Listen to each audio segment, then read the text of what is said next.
कथा में यहाँ पर आपके समक्ष बैठ करके सिर्फ हम कथा गा रहे हैं, व्यास एक है, लेकिन इस श्री रामचरितमानस जी में चार वक्ता एक साथ इस कथा को गा रहे। सबसे पहले वक्ता गोस्वामी तुलसीदास जी महाराज काशी जी में इस कथा को गाई जा रहे हैं। कहें तो अपनी आत्मा को श्रवण करा रहे हैं, गंगा मैया को श्रवण करा रहे हैं, पूरा संत समाज बैठा हुआ है, श्रवण करा रहे हैं। उस घाट का नाम क्या है? शरणागति घाट। अर्थात जितनी भी शरणागति की बातें आई वो सब गोस्वामी जी कह रहे हैं। गोस्वामी जी ने कहा हम आपको वो कथा सुनाएंगे जो तीर्थराज प्रयाग में याज्ञवल्क्य जी महाराज भरद्वाज ऋषि को सुनाते हैं। अब दूसरा घाट आया। इस घाट का नाम क्या है? कर्मकांड घाट। अर्थात मानस जी में कर्म कांड से जुड़ी जितनी बातें हैं वो सब याज्ञवल्क्य जी भरद्वाज जी से कहते हैं। अब याज्ञवल्क्य जी कहते हैं हम आपको वो कथा सुनाएंगे जो कैलाश पर्वत पर भगवान शंकर ने मां भवानी को सुनाया। तीसरा घाट आया। वक्ता कौन है? स्वयं बाबा भोलेनाथ। कहते भवानी हम आपको वो कथा सुनाएंगे जो नीलगिरी पर्वत पर बैठ करके काकभुसुंडी जी महाराज गरुण जी को सुनाते हैं, पूरे पक्षियों के समाज को सुनाते हैं। ये तीसरा घाट कौन सा है? ज्ञान घाट। अब चौथे वक्ता आए काकभुसुंडी जी महाराज। श्रोता कौन है? पूरा पक्षियों का समाज बैठा है, गरुण जी बैठे हैं। चौथा घाट आया और वहां पर काकभुसुंडी जी महाराज इस कथा को गा रहे हैं। तो ये चार घाट हैं, चार वक्ता हैं। और कल से यहां सिद्धाश्रम धाम में पांचवा घाट प्रारंभ हुआ। इस घाट का नाम क्या दिया जाएगा? सिद्धाश्रम तो है ही, लेकिन इस घाट पे क्या कहा जाएगा? इस घाट को हम लोग क्या नाम दे? प्रेम घाट। यहाँ प्रेम से कथा गाई जा रही है कल से। तो ये पांचवा घाट आ गया और इस घाट का नाम है प्रेम घाट। आइए हम सब प्रेम में डुबकी लगाते हुए भगवान की कथा श्रवण करते हैं। तो ये कथा पहुंची तीर्थराज प्रयाग। आपने इलाहाबाद का नाम शायद सुना होगा, सुना है? उसे हम प्रयागराज के नाम से जानते हैं। प्रयागराज नाम क्यों पड़ा? प्रथम बार ब्रह्मा जी ने प्रयागराज में ही यज्ञ किया, इसीलिए उस स्थान का नाम पड़ गया प्रयाग। अर्थात प्रथम बार यज्ञ हुआ प्रयागराज। तो हर साल माघ मेला लगता है और उस माघ मेले में सभी के सभी गंगा मैया स्नान करने जाते हैं, कल्पवास करते हैं, खूब भजन कीर्तन करते हैं, भगवान की कथाएं श्रवण करते हैं, कराते हैं। आप चाहे जितने भी वीवीआईपी हो, लेकिन एक से एक लोग वहाँ पहुँचते हैं, एक साधारण सा जीवन जीते हैं, एक संतों का जीवन जीते हैं। ठीक इसी प्रकार एक बार माघ मेला लगा और उस माघ मेला में सब पहुँचे। 1 महीने का कल्पवास सभी ने किया और जब मेला समाप्त हुआ सब अपने अपने स्थान को, अपने अपने आश्रम को वापस जाने लगे। वहीं पर एक बड़े अद्भुत संत हुए जिनका नाम है भरद्वाज ऋषि। कि भरद्वाज मुनि बसहि प्रयागा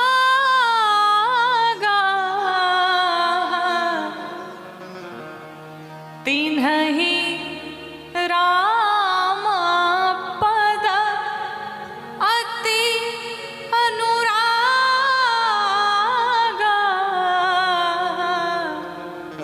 भरद्वाज ऋषि वास करते हैं और जब सभी संत जाने लगे उसी में से एक संत हुए याज्ञवल्क्य ऋषि। जब याज्ञवल्क्य जी जाने लगे भरद्वाज जी चरणों को पकड़ लिए, कहा नाथ सभी जा रहे हैं आप मत जाइए। क्यों भाई, कारण क्या है? कहा प्रभु मेरा एक संशय है, एक संदेह है, एक भ्रम है। और प्रभु आपको एक बात बताऊं, उस प्रश्न को पूछने में हमें बड़ी लज्जा आती है और बड़ा भय भी लगता है। कहा लज्जा क्यों? कहा लज्जा इसलिए आती है कि इतने बड़े महात्मा का शिष्य होते हुए भी मुझे ज्ञान नहीं हुआ। भरद्वाज ऋषि वाल्मीकि जी के शिष्य हैं, तो कहते हैं इतने बड़े गुरु का शिष्य होते हुए भी मुझे ज्ञान नहीं हुआ, इसमें तो मेरे गुरु जी की हिनाई होगी। भाई जैसे गुरु रहते हैं देखा जाता है ना, भाई उनका शिष्य है तो भाई चेला भी विद्वान होगा।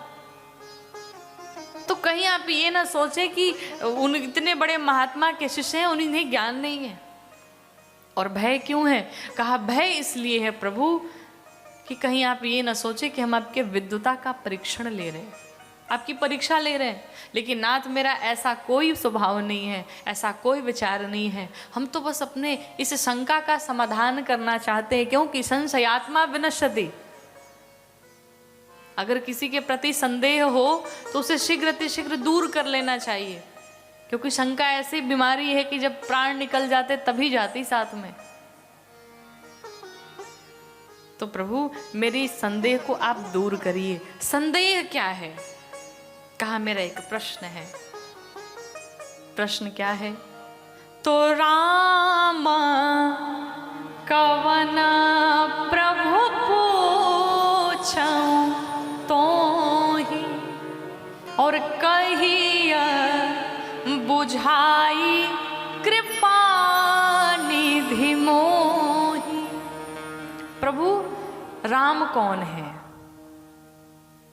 एक राम को मैं जानता हूं जो चक्रवर्ती सम्राट महाराज दशरथ के पुत्र हैं।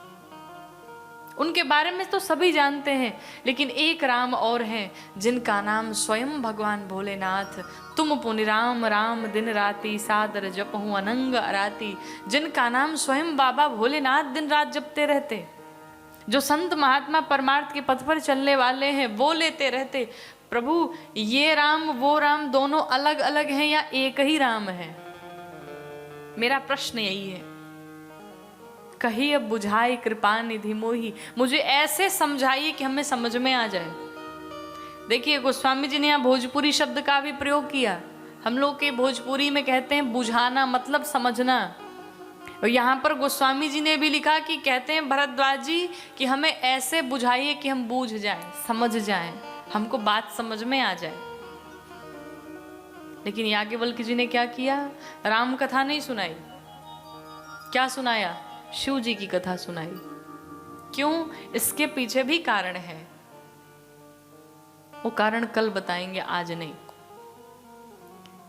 भगवान शिव जी के विवाह की कथा सुनाई। याज्ञवल्क्य जी कहते हैं कि त्रेतायुग की बात है। त्रेतायुग में एक बार भगवान शंकर कहाँ गए? अगस्त ऋषि के आश्रम में पहुंचे कि एक बार त्रेता युग माही, एक बार त्रेता युग माही, एक बार त्रेता युग माही, एक बार त्रेता युग माही, शंभु गए कुंभज ऋषि पाही, शंभु गए कुंभज ऋषि पाही। एक बार त्रेता युग की बात है। कब की बात है? त्रेता युग की बात है। भगवान शंकर स्वयं गए कहाँ? अगस्त ऋषि के आश्रम में। क्या करने गए? जो आप कथा बैठ करके सुन रहे हैं, इसी कथा को सुनने के लिए बाबा स्वयं गए अगस्त ऋषि के आश्रम में। और जैसे ही पहुंचे, अगस्त ऋषि ने जैसे दरवाजा खोला, देखा सामने भगवान शंकर खड़े। अब क्या कहने, अब आप घर में बैठे हो और सुबह सुबह दरवाजा जैसे ही खोलें, सामने भगवान शंकर खड़े हो जाएं, तो आपकी क्या स्थिति होगी? आप सोचेंगे कहाँ बिठाएं, क्या करें, कोई सेवा में कमी ना रह जाए। ठीक यही स्थिति अगस्त ऋषि की हुई। कहाँ बिठाऊं, किस प्रकार से इनका स्वागत करूं, सम्मान करूं। भीतर बुलाया, आसन बिछाया, परम पुनीत आसन लगा करके पद प्रक्षालन किया, पूजन वंदन किया, भोग इत्यादि दिया। लेकिन जब ये करते हुए मां सती ने देखा तो मैया को भ्रम हो गया। किस बात का? मां सोचने लगी, नियम क्या है? श्रोता वक्ता का पूजन करता है। नियम तो यही है कि जो कथा गाने आया है श्रोता उसका पूजन करे, लेकिन यहाँ क्या हुआ, उल्टा हो गया। जो वक्ता है, जो कथा गाने आया है, व्यास जी ही श्रोता का पूजन करने लगे। सती मैया ने सोचा कि जिसे इतना भी नहीं पता है कि पूजा होती किसकी है, वो कथा क्या सुनाएगा। कई बार ऐसा होता है कि कथा में आने से पहले ही हम भ्रम पाल लेते हैं, पता नहीं कैसी कथा होगी, व्यवस्थाएं ठीक नहीं होंगी, व्यास जी अच्छे नहीं होंगे, कथा बढ़िया नहीं। देखिए, कथा कोई बढ़िया और खराब नहीं होती, भगवान की कथा है तो सदैव आनंददायिनी है। लेकिन कहते ना, एक ही कथा है लेकिन आपने 1000 वक्ताओं से अगर सुनिए तो 1000 प्रकार से लगेगी। क्यों? क्योंकि सबके कहने बोलने का ढंग अलग अलग है, सबके समझाने का ढंग अलग अलग है। कथा तो एक ही है, लेकिन किसी संत के प्रति, सदग्रंथ के प्रति, भगवान के मंत्र के प्रति जिसने अपने मन में संदेह पाल लिया, फिर उसका विनाश निश्चित है। इसलिए कथा के प्रति, किसी ग्रंथ के प्रति कभी कोई संदेह मन में नहीं लाना चाहिए। मां सती को संदेह हो गया, परिणाम क्या हुआ, मां 9 दिनों तक कथा में बैठी रही, लेकिन कथा का कभी नहीं जान पाई। क्यों? मन नहीं था कथा में, मन तो कहीं और ही भटक रहा था। अच्छा, यहाँ जितने लोग बैठे हैं, क्या जरूरी है सब कथा ही सुन रहे हैं? कहिए, जरूरी है क्या?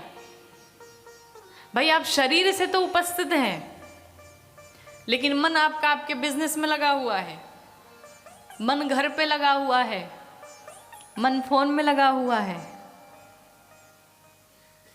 शरीर से हैं लेकिन मन कहीं और है।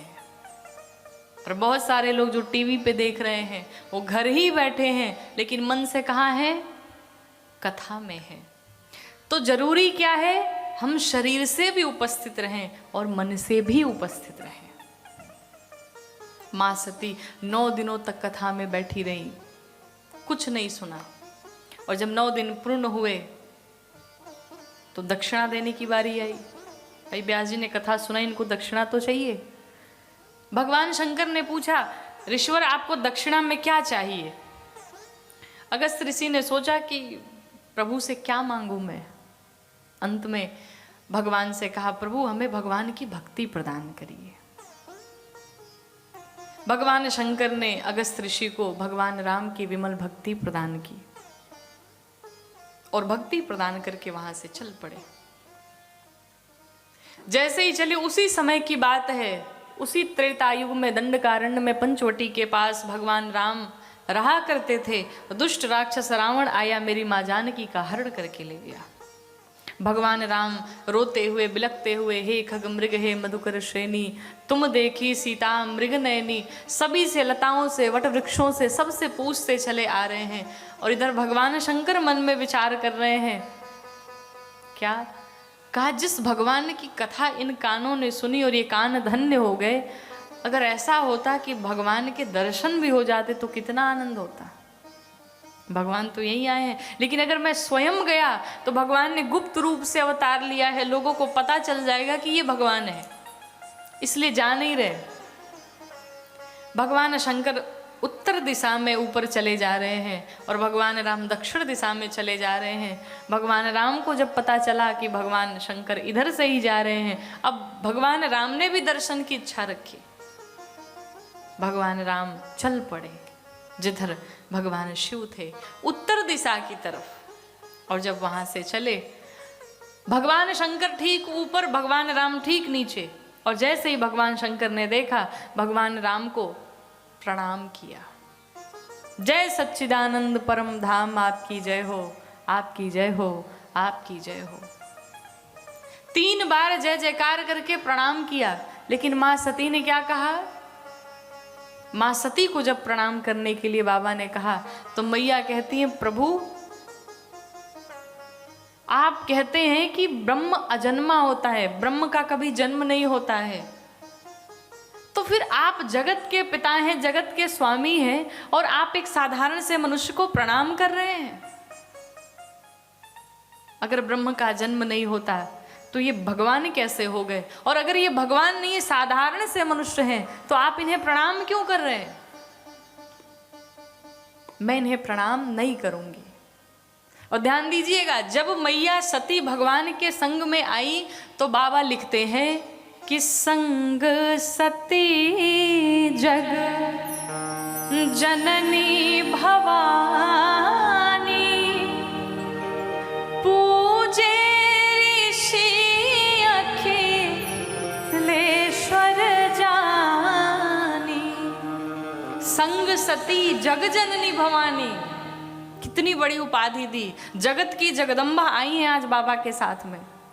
और जब मैया ने कथा नहीं सुनी, कथा का अपमान किया, तो बाबा ने क्या लिखा? चले भवन संग दक्ष कुमारी। ये नहीं लिखा बाबा की पत्नी, क्या लिखा? दक्ष की बिटिया जा रही हैं। इससे में सीख क्या मिलती है? जो कथा में आता है उसका सम्मान बढ़ जाता है, और जो कथा का त्याग करके जाता है फिर उसे दुनिया में कहीं सम्मान नहीं मिलता, कहीं सम्मान नहीं मिलता। यहाँ पर माँ भवानी को, जब माँ भवानी आई, कितना आदर दिया, कितना सम्मान दिया, लेकिन जब जाने लगी कथा का अपमान कर दिया, तो गोस्वामी जी ने सिर्फ लिखा कि दक्ष की बिटिया जा रही हैं, दक्ष की कन्या जा रही हैं। अब माँ ने अगर कथा सुनी होती 9 दिन, तो उन्हें ये पता होता कि भगवान का वनवास भी हुआ, भगवान रोए भी। और भगवान रो क्यों रहे हैं? हम सबको, हम सबके कल्याण के लिए रो रहे हैं, हम सबको देख करके रो रहे हैं। जितने संत महात्मा थे सब रास्ते में गोरे गोरे पत्थर लेकर के खड़े हो गए। क्या करने के लिए? सबने कहा भाई भगवान राम के चरणों में बूटी लगी है, और उस बूटी के स्पर्श से पत्थर की शिला नारी बन जाती है। तो सभी संत गोरे गोरे पत्थर लेके खड़े हो गए। भगवान आएंगे जब इस रास्ते से, हम भी स्पर्श कराएंगे, और सुंदर सुंदर स्त्री हम भी लेके जाएंगे। भगवान राम ने कहा बताओ, जब संतों की ये स्थिति हो जाएगी तो गृहस्थ क्या करेंगे? भगवान को बड़ी चिंता हुई, भगवान रोना शुरू किए। और जब रुदन करने लगे तो संतों ने देखा भगवान रो रहे हैं। किसी से पूछा भाई ये रो क्यों रहे हैं? सामने वाले ने कहा महाराज ये भगवान है, और ये भी रो रहे हैं। किसके लिए? पत्नी के लिए। कहा जब भगवान नहीं बचे तो फिर हम तो साधारण मनुष्य हैं। कहा क्या विवाह के बाद रोना भी पड़ता है क्या?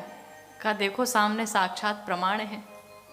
सारे संतों ने देखा जब विवाह के बाद रोना ही पड़ेगा, सब पत्थर उठा उठा फेंक दिए, हमें नहीं चाहिए पत्नी, हम तो आनंद में हैं। तो भगवान तो लीला कर रहे थे, लेकिन माँ सती को भ्रम हो गया। माँ सती ने भगवान को प्रणाम नहीं किया। ब्रह्म जो व्यापक विरज अज अकल अनीह अभेद, वो ब्रह्म उसका जन्म नहीं होता तो ये भगवान नहीं हो सकते। मैं इन्हें प्रणाम नहीं करूंगी। और मैया ने प्रणाम नहीं किया। बाबा ने कहा देवी अगर आपके मन में इतना ही संदेह है तो आप एक काम करिए, इनकी परीक्षा क्यों नहीं ले लेती, आपका संदेह दूर हो जाए। लेकिन आप जिसकी परीक्षा लेने जा रही हैं वो कोई जीव नहीं बल्कि जगदीश हैं, जगत के पिता हैं, जगत के स्वामी हैं, जगत आधार है, जगत आत्मा है। हे देवी जरा सोच समझ के परीक्षा लेना। मैया चल पड़ी परीक्षा लेने के लिए। बाबा वहीं बैठ गए आसन लगा करके। माँ सती जब चली परीक्षा लेने तो माँ ने सोचा कि मैं परीक्षा लूं कैसे। मन में विचार आया कि ये सीता को ढूंढ रहे हैं, क्यों ना मैं सीता का ही स्वरूप बना लूं। अगर भगवान होंगे तो जान जाएंगे कि ये सती हैं, सीता नहीं है। और अगर भगवान नहीं होंगे तो सीता सीता कहते मेरे पास दौड़ते चले आएंगे। मैया चली, सीता मैया का स्वरूप बनाया। लेकिन वो कहते हैं ना, किसी का स्वरूप बना लेने से किसी का स्वभाव भीतर नहीं आ सकता। मेरी माँ सीता का स्वभाव था वो सदैव राम जी के पीछे पीछे चलती, और सती मैया ने क्या किया, भगवान के आगे ही जाके खड़ी हो गई। सीता मैया के स्वरूप में जब लक्ष्मण जी ने देखा, लक्ष्मण दीख उमा कृतवेशा, जब लक्ष्मण जी ने देखा अरे ये तो नकली वाली भाभी है, अपनी वाली तो है ही नहीं, ये तो सीता मैया नहीं, ये तो सती मैया है। लेकिन इन्होंने मेरी माँ का स्वरूप क्यों बनाया है, भ्रम में पड़ गए। लेकिन लक्ष्मण जी मौन रहे। यहां बच्चों को सीख लेनी चाहिए कि जब तक बड़े न बोलें हमें बोलना नहीं चाहिए। कई बार लोगों की आदत होती है, न भी आवश्यकता हो तो वो बीच में कूद जाते, पड़ जाते। लेकिन जब बड़े हो हमारे ऊपर, सामने बैठे हो, तो हमें शांत रहना चाहिए जब तक कि बोलने के लिए कहा न जाए। लक्ष्मण जी ने जान लिया कि ये सीता मैया नहीं है, लेकिन फिर भी मौन रहे। अगर दूसरा कोई होता तो चिल्लाने लगता, भैया देखो देखो सीता मैया तो मिल गई। लेकिन लक्ष्मण जी मौन रहे। हो सकता है कोई लीला चल रही हो भगवान की। राम जी ने जब मां को देखा तो दूर से ही प्रणाम किया। प्रणाम करने के पश्चात भी मैया सती को यह बात समझ में नहीं आई कि कोई पति अपनी पत्नी को प्रणाम नहीं करेगा। अभी भी भ्रम में पड़ी हुई हैं। जब भगवान राम समीप पहुंचे तो जाने के बाद भगवान ने क्या कहा? हे भगवान शंकर की पत्नी, दक्ष कुमारी, दक्ष की प्रजापति की बिटिया, दक्ष प्रजापति की कन्या, दशरथ नंदन सीतापति राम आपको प्रणाम करता है। इतना लंबा सा परिचय क्यों दिया? क्योंकि कोई कंफ्यूजन ना रह जाए आपको। मैं आपको नहीं कह रहा हूं, मैं अपनी वाली सीता को कह रहा हूं। आप तो वो हैं जो मैं बता रहा हूं। मतलब भोलेनाथ की पत्नी, दक्ष की कन्या, दशरथ नंदन सीतापति राम आपको प्रणाम कर रहा है। और जब इतनी सी बात भगवान ने पूरा परिचय दे डाला, बाबा ने तुरंत लिखा। भगवान राम ने मैया से पूछा, कहेऊ बहोरी कहाँ वृषकेतु। माँ, आप इस जंगल में अकेले घूम रही हैं, विपिन अकेले फिरई के ही है तू। आप अकेले घूम रही हैं? अरे मैंने सीता को अकेला छोड़ रखा, कोई आया हरण करके ले गया। माँ आप भी बाबा के पास पहुंचो, कहीं ऐसा ना हो कोई आपका भी हरण कर ले। भगवान राम की बातों को सुन करके अब मैया करें तो करें क्या, शर्म से खड़ी हैं वहीं पर। भगवान राम ने अपने स्वरूप का दर्शन कराया, माँ को विदा किया। माँ जब वहां से चली, बाबा के पास आई। सबसे पहले बाबा ने प्रश्न क्या किया? हंसी पूछी कुशलात लीन परीक्षा कवन विधि। सबसे पहले बताओ तुमने परीक्षा किस प्रकार से ली, विधि बताओ। मैया तुरंत झूठ बोल दी। बोलना तो नहीं चाहती थी, लेकिन जिस माया का स्वरूप बनाया उस माया ने मां से झूठ बुलवा दिया। मां ने क्या कहा? प्रभु कि कछु ना परीक्षा लीन्ही गोसाई। हमने कोई परीक्षा नहीं ली। कहा फिर क्या किया? कीन्हा तुम्हारे नाई। कहा प्रभु हमने कोई परीक्षा नहीं ली, प्रणाम किया। कैसे? अंतर सिर्फ इतना था, आपने दूर से प्रणाम किया, हम समीप जाकर के प्रणाम कर लिए। बाबा ने कहा हमने इतना समझाया, इनको बात समझ में नहीं आई, और बीच में कौन से गुरुजी ऐसे मिल गए जो इतना बढ़िया समझा दिए। कुछ गड़बड़ लग रहा है। अब बाबा का दिमाग, बाबा तुरंत ध्यान में गए, और जब ध्यान में गए सब जान लिए। क्या जान लिए? कि तब शंकर दे के उधर ध्याना, और सती जो कीन्हा चरित सब जाना। सती जो कीन्हा चरित सब जाना। सती जो कीन्हा चरित सब जाना। बाबा सब जान गए, सती किस प्रकार से गई, किस प्रकार मेरी माँ का स्वरूप बनाया, सब जान गए बाबा। लेकिन करें क्या, सती से प्रेम भी इतना अगाध है कि सती मैया का त्याग भी नहीं कर सकते। अब क्या करें। बाबा तुरंत ध्यान में अवस्थित हुए, भगवान राम का स्मरण किया। प्रभु कैसे क्या करूं मैं, कुछ उपाय बताइए। मन में जैसे ध्यान किया भगवान का, भगवान के मन में विचार आया, क्या संकल्प ले लिया। संकल्प क्या ले लिया, एहि तान सती अब भेंट मोहि नाही, सेवा संकल्प किन्ह माना माही।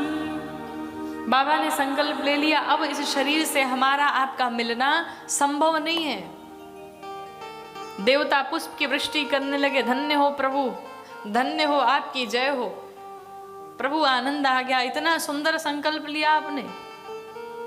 मैया ने बाबा से बार बार पूछा, कहा प्रभु आपने संकल्प क्या लिया, मुझे भी बताइए ना। बाबा ने कहा नहीं, मैं आपको ऐसे नहीं बताऊंगा। कहा फिर कैसे। कहा आपको अपनी वाणी से नहीं बताऊंगा, शब्दों से नहीं बताऊंगा, अपने व्यवहार से बताऊंगा मैंने संकल्प क्या लिया। क्यों, अगर मैं अभी बता दूंगा तो आपको बड़ा कष्ट होगा। और शास्त्र कहते हैं कि अगर कोई बात सत्य भी हो लेकिन अगर बहुत कड़वी हो तो नहीं बताना चाहिए। सत्यम ब्रूयात प्रियम ब्रूयात, सत्य बोलिए लेकिन प्रिय बोलिए। बाबा ने नहीं बताया। और कथा भी कहती है कि हमें कोई भी बात ऐसी नहीं करनी चाहिए जिसे सामने वाले को कष्ट पहुंचे। क्यों, क्योंकि समय एक जैसा नहीं रहता। आज आपका बढ़िया चल रहा है, कल आपसे बढ़िया कोई और आ जाएगा। हम कहीं जमीन खरीदते हैं तो कहते ये हमारी है, और उस जमीन को न जाने कितने लाखों लोग कहेंगे ये हमारी है, और जमीन वहीं की वहीं पड़ी है। कथा में बैठने से अहंकार समाप्त हो जाता है। कथा में आने से जीवन की सारी व्यथाएं समाप्त हो जाती हैं। अभी कुछ क्षण पहले जब हमने आपसे कहा कि जब माँ सती आई तो उनको कहा कि संग सती जग जननी भवानी जगदम्बा है, कितना बड़ा सम्मान दिया। लेकिन जब कथा का अपमान करके चली गई, कथा नहीं श्रवण की, तो क्या लिख दिया, सिर्फ लिखा दक्ष कुमारी, दक्ष की बिटिया हैं। अच्छा देखिए, कन्या अगर कोई बहुत अच्छा काम करे तो उसको पूरा बढ़िया परिचय दिया जाता है, भाई इनकी ये पत्नी है, इनकी ये बहू है, उनकी बिटिया हैं। लेकिन अगर कुछ बेटी गलत कार्य कर दे तो लोग तुरंत ये नहीं कहते उनकी पत्नी है, उनकी बहू है, लोग कहते उनकी बिटिया ने ये काम किया। तो गोस्वामी जी ने भी यहाँ पे वही लिखा, माँ सती को लिखा कि दक्ष कुमारी जा रही हैं बाबा के साथ में। जो कथा में आता है उसका सम्मान बढ़ जाता है, और जो कथा का अपमान करके जाता उसका समाज में कहीं कोई प्रतिष्ठा नहीं बनती। बार बार बड़े अजीब अजीब आजकल समाज में लोग भी पैदा हो गए, कहते हैं राम काल्पनिक हैं। आपने भी सुना होगा, बहुत लोग कहते हैं राम काल्पनिक हैं। अच्छा एक बात बताओ आप, राम काल्पनिक अगर हम कहें तो गली गली रावण को क्यों जलाया जाता है? भाई जब राम है ही नहीं, थे ही नहीं, तो रावण को क्यों जलाते हो फिर? अगर राम काल्पनिक है तो अयोध्या फिर क्यों जाते हो? अयोध्या कहां से आई?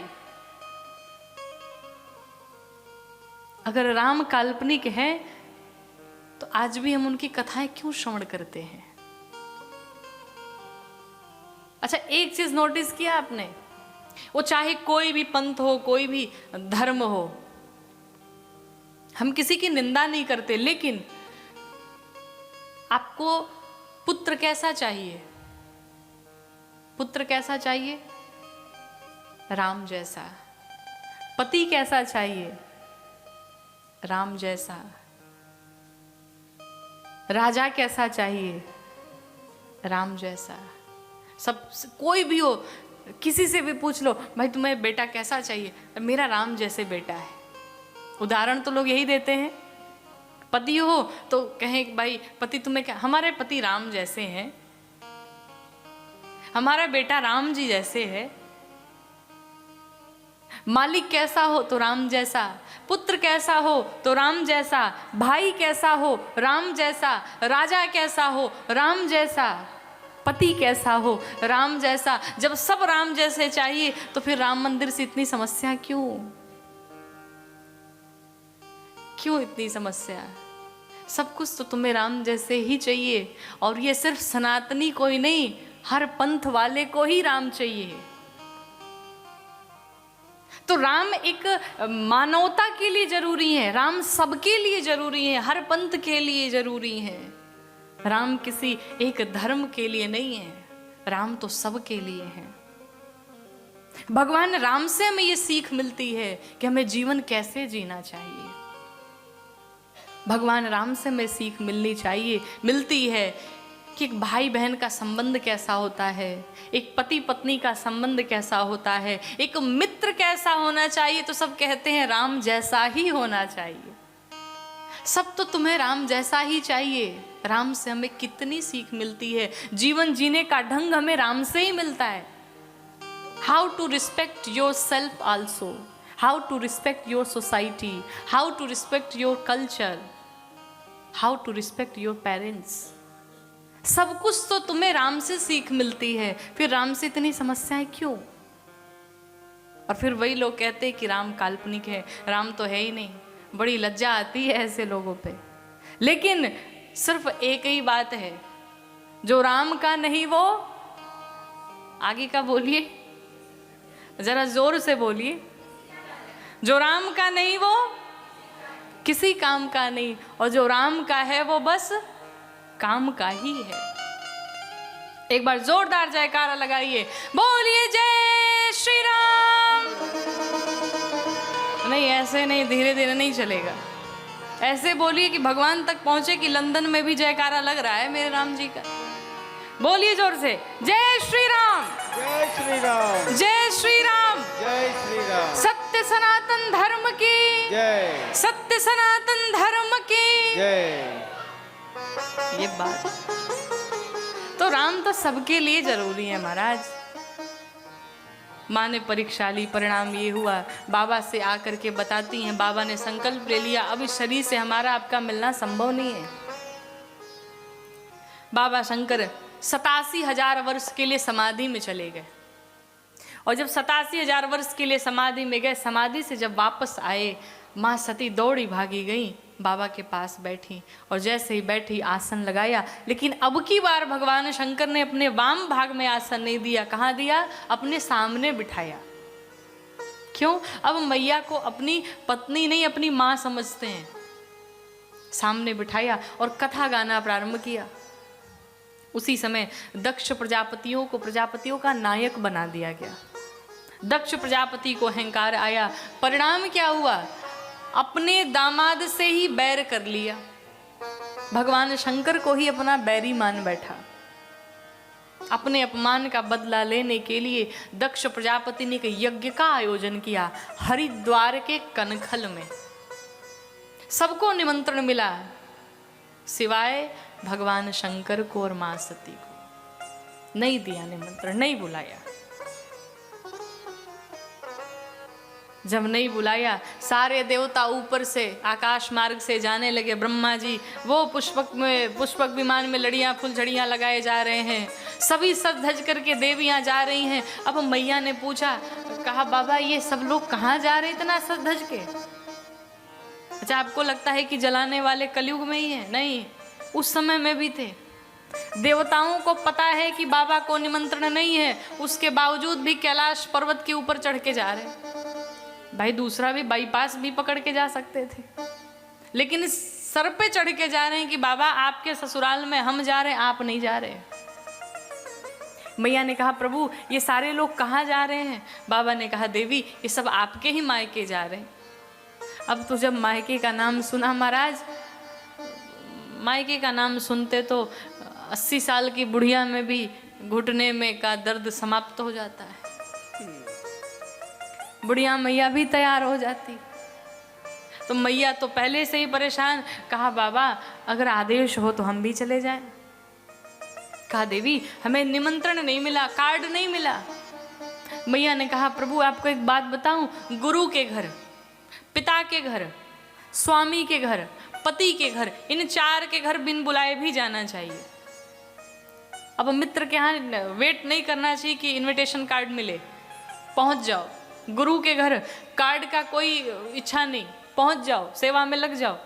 भगवान शंकर ने कहा देवी बात तो ठीक कही आपने, शास्त्र सम्मत बात कही, लेकिन जहाँ जानबूझ करके न बुलाया गया हो वहां नहीं जाना चाहिए। लेकिन मैया ने बात नहीं मानी, बाबा ने हार मान लिया। क्या कि होई सोई जो राम रचि राखा, को कर तर्क बढ़ावे साखा। अब तर्क क्या करना, अब वही होगा जो मेरे रघुनाथ जी लिखे होंगे। आपसे भी एक बात बताएं, घर में बच्चे हैं ना, घर में परिवार का कोई भी सदस्य हो, उसे 1 बार समझाइए, 2 बार समझाइए, 3 बार समझाइए, और 3 के बाद भी अगर ना समझे तो खुद को समझा लीजिए। आप भी कहिए, अब वही होगा जब भगवान ने लिख दिया होगा। जाओ, बाबा ने भी यही किया। इतना सुंदर संबंध था माँ भवानी भगवान शंकर के मध्य में, इतना प्रेम था, लेकिन एक झूठ ने उस प्रेम को समाप्त कर दिया। जीवन में एक बात समझिएगा, किसी से अगर संबंध जोड़िए, किसी से अगर प्रेम जोड़िए, किसी से अगर नाता जोड़िए, तो उन संबंधों के बीच में झूठ कतई नहीं होना चाहिए। झूठ बिल्कुल नहीं होना चाहिए। जो है वो समक्ष है, जो है वो सामने है। अच्छा, अगर विश्वास नहीं है तो एक उदाहरण ले लीजिए, दूध का और पानी का। दूध आप भी पीते हैं ना दूध, तो जब उस दूध में जो भी ग्वालिये रहते हैं, अगर वो थोड़ा सा पानी मिला देते हैं जब, तो दूध पानी से कहता है मित्र तुमने मेरे लिए अपने अस्तित्व को समाप्त कर दिया। मैं तुम्हें वचन देता हूं कि मैं तुम्हें अपना स्वरूप दूंगा, अपना मोल दूंगा, सब कुछ अपना दूंगा, चिंता न करना। अब ये बताइए, क्या दूध का अलग पैसा होता है, पानी का अलग होता है? बिकता तो एक ही भाव में है, चाहे जितना पानी पड़ जाए, दोनों को एक भाव में बेच दिया जाता है। दूध ने पानी को अपना रंग दिया, अपना रूप दिया, अपना स्वरूप दिया, अपने मोल बिकवा तक दिया। और जब वो दूध घर में आता है तो हमारी माताएं उस दूध को गर्म करती हैं, और जब उस दूध को गर्म करती हैं, जब दूध उबलने लगता है, जलने लगता है, तो पानी कहता है कि तुमने मित्र अपना स्वरूप दिया, अपना रंग दिया, रूप दिया, अपने ही मोल में मुझे बिचवा भी दिया, और मेरे रहते हुए मेरे मित्र को कोई जला नहीं सकता। फिर पानी पहले जलने लगता है। आप देखे होंगे पहले पानी ही जलता है, तो पानी जलने लगता है, दूध से कहता है मेरे रहते हुए तुझे कोई जला नहीं सकता, पहले मैं जलूंगा, पहले मैं समाप्त होऊंगा, फिर मेरे मित्र तक कोई बात आएगी। पानी जल के समाप्त होने लगता है, और जब पानी जलने लगता है तो दूध पानी से कहता है मित्र तुमने मेरे लिए अपने जीवन को समाप्त करने का निर्णय ले लिया, अब मेरे रहते हुए मेरे मित्र को कोई जला दे ये मैं होने नहीं दूंगा, और जो अग्नि तुम्हें जला रही मैं उस अग्नि को ही समाप्त कर डालूंगा। दूध उबल करके बर्तन से बाहर, पात्र से बाहर आकर के उस अग्नि को समाप्त करता है जो अग्नि उस पानी को जला रही होती है, और उबल करके उस अग्नि को समाप्त कर देता है। दूध और पानी की ये अद्भुत मित्रता है। लेकिन विचार करिए, अगर उस दूध और पानी में खटाई डाल दिया जाए, कुछ खट्टी चीज डाल दी जाए, फिर दोनों अलग अलग, पानी अलग, दूध अलग। फिर दुनिया की कोई शक्ति नहीं है जो दूध और पानी को एक कर दे। अर्थात संबंध भी ऐसे ही होते हैं, जिस संबंध में इतना प्रेम है, अगाध प्रेम है, उस प्रेम में अगर झूठ रूपी खटाई पड़ जाए तो प्रेम सदैव सदैव के लिए समाप्त हो जाता है। माँ सती ने भी ऐसा ही किया। माँ ने झूठ तो नहीं बोला, बोलना नहीं चाहा, लेकिन उस माया ने झूठ बुलवा दिया माँ से। बाबा ने कहा देवी न जाओ, मान जाओ मेरी बात, वहां जाने से आपका कल्याण नहीं होगा। लेकिन मैया ने बात नहीं मानी, और जब नहीं मानी बाबा ने विदा कर दिया, जाओ, विदा कर दिया। जब मैया पहुंची दक्ष प्रजापति के यहाँ, दक्ष प्रजापति ने सबको इतना त्रास दिया, मैया से कोई बात तक नहीं कर रहा है। बहनें भगिनी मिली, बहुत मुस्कुराता, बड़े मुस्कुराए जा रही हैं बहनें। अच्छा, आपको कोई देख के थोड़ा सा मुस्कुराए तब तो ठीक है, लेकिन अगर देख के बहुत मुस्कुराए जा रहा हो, समझ लेना कुछ गड़बड़ चल रहा है। उपहास वाली हंसी होती है। माँ सती जब पहुंची तो गोस्वामी जी लिखते हैं भगिनी मिली बहुत मुस्कुराता, बहुत मुस्कुरा रही है। क्यों? तुम अपने पति के साथ नहीं आई, बिन बुलाए चली आई, किसने बुलाया तुम्हें? लेकिन माँ तो माँ होती है। मैया आकर के सती मैया को हृदय से लगाती हैं, लाड दुलार करती हैं। माँ सती ने कहा माँ मुझे यज्ञ का दर्शन करना है। जब यज्ञ भूमि में पहुंची, चारों तरफ देखा, परिक्रमा करना प्रारंभ किया, तो सबका भाग रखा हुआ था सिवाय भगवान शंकर के। भगवान शंकर का कहीं भाग ही नहीं। अब माँ तो पहले से दुखित थी, क्रोधित थी, और क्रोध डपट पड़ी माँ की, बड़ी क्रोधित हुई। कहा मेरे पति का इतना अपमान, मेरे पति सिर्फ मेरे पति नहीं जगत के पिता हैं, और जगत के पिता का इतना बड़ा अपमान दक्ष ने किया। इस शरीर को हमने दक्ष के शुक्र से प्राप्त किया है, और इस शरीर को मैं अभी के अभी समाप्त कर डालूंगी। लेकिन यहाँ जितने लोग बैठे हैं, देवी देवता नरनाग किन्नर जितने भी लोग बैठे हैं, उन सबको उचित दंड मिलेगा। और माँ ने इतना कह करके दाहिने अंगुष्ठ से योगाग्नि प्रज्वलित करके स्वयं को भस्म कर डाला। जैसे ही भस्म किया, माँ के साथ दो रुद्रगण जो आए थे, उन गणों ने सबको त्रास देना प्रारंभ किया।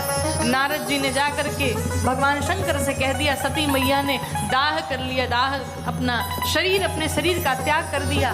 बाबा को क्रोध आया, जटाओं को निकाला, एक जटा पटकी, वीरभद्र को प्रकट कर दिया, वीरभद्र को कुपित करके भेजा। वीरभद्र आए, पूषा नाम के साधु थे, दाढ़ी नोच करके समाप्त कर डाला। जितने लोग वहां उपस्थित थे सबको समाप्त कर डाला। अंत में दक्ष प्रजापति के पास पहुंच करके वीरभद्र ने धड़ को पकड़ा और सर को हिलाते हुए 5 बार हिला करके और धड़ से सिर को अलग करके यज्ञ में आहुति दे डाली। दक्ष का सिर समाप्त हो गया। अंत में ब्रह्मा विष्णु महेश तीनों आए, यज्ञ की रक्षा किए। इससे सीख क्या मिलती है? कहा कोई भी धार्मिक अनुष्ठान, कोई भी आयोजन अगर आप किसी को नीचा दिखाने के लिए करते हैं, किसी को अपमानित करने के लिए करते हैं, तो वो आपका आयोजन कभी सफल नहीं होता। अंत में दक्ष को बकरे का सिर लगाया गया, बाबा ने लगाया। इसलिए कहते हैं घमंड बिल्कुल नहीं। ये जो दिन रात मैं हम लोग करते रहते हैं ना, इस मैं से बचा जाए। एक पक्षी है जिसका नाम है मैना। मैना सुना है ना? तो मैना ने मैना कहा, मैना ने मैना कहा, तो मोल भयो 10-20। और बकरे ने मैं कहा, परिणाम कबीर कटायो शीस। मैना दिन रात कहती है मैंने नहीं किया, और बकरा क्या कहता है? मैं। परिणाम सर कटा के चला आता है। इसलिए मैं से बचा जाए। मैं बहुत खतरनाक है। जीवन में कुछ भी प्राप्त हो तो सिर्फ यही कहिए, जो कुछ भी किया मेरे रघुनाथ जी ने किया, जो कुछ भी किया मेरे कृष्ण ने किया, जो कुछ भी किया मेरे गोविंद ने किया, जो भी किया मेरे महादेव ने किया। अगर ये स्वभाव बना करके रखेंगे तो जीवन में कभी भी घमंड अहंकार नहीं आ सकता। जैसे कि कल कितना प्यारा भजन हमारी बहन ने गाया कि मेरा आपकी कृपा से सब काम हो रहा है। करते हो मेरे राघव, करते हो तुम कन्हैया, मेरा नाम हो रहा है। मेरा तो बस आपकी कृपा से सब काम हो रहा है। सब आपकी कृपा से हो रहा है प्रभु। और जो ये बना के चलेगा उसके जीवन में कभी अहंकार आ ही नहीं सकता। दक्ष प्रजापति को बकरे का सिर लगाया गया, यज्ञ पूर्ण हुआ। यहां पर सती मैया जाते ही जाते भगवान राम से वरदान मांगती हैं, कहती हैं प्रभु मुझे एक वरदान दो। क्या मांगा? कि सती मरत हर सिन बार मांगा, और जन्म जन्म शिवा पद अनुरागा। प्रभु मैं जब भी बनूं बाबा की ही दासी बनूं। भगवान राम ने क्या अगले जन्म में भी दक्ष की बिटिया बनेंगी? मैया ने कहा प्रभु पत्थर की बेटी बना देना, लेकिन इस दक्ष की बेटी कभी न बनाना। और इसी कारण ते ही कारण ही मगिरी गृह जाई, जन्मी पार्वती तनु पाई। ते ही कारण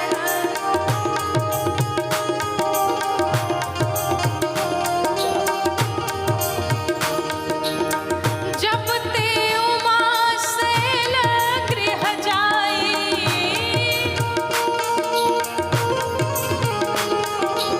सकल सिद्धि संपत्ति तह छाई। हाँ सकल सिद्धि संपत्ति तह छाई।